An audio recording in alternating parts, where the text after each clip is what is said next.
North eastern states ఈశాన్య రాష్ట్రాల్లో మహిళలు ఇండియన్ పోలీస్ సర్వీస్ కి ఎంపిక అవడం చాలా అరుదు. ముఖ్యంగా అరుణాచల్ ప్రదేశ్ నుంచి ఇప్పటి వరకు కూడా ఒక అమ్మాయి కూడా ఐపీఎస్ అవ్వలేదు.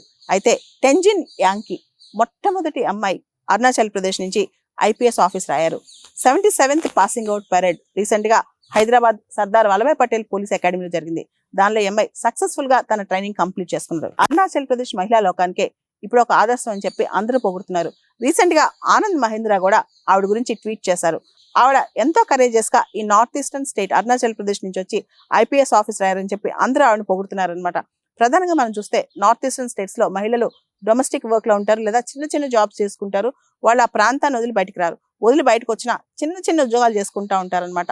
అలాంటిది టెంజిన్ యాంకి ఐపీఎస్ కేమ్ చేసి 2022 బ్యాచ్ లో 545 ర్యాంక్ తెచ్చుకుంది. ఇప్పుడు ఐపీఎస్ ట్రైనింగ్ సక్సెస్ఫుల్ గా కంప్లీట్ చేసింది అనమాట. దేశవ్యాప్తంగా ముఖ్యంగా అరుణాచల్ ప్రదేశ్ చీఫ్ మినిస్టర్ పెమా ఖండు కూడా ఆవిడ అప్రిషియేట్ చేశారు. టెంజిన్ యాంకి ఇప్పుడు అరుణాచల్ ప్రదేశ్ మహిళలకి ఒక ఆదర్శం అని చెప్పొచ్చు.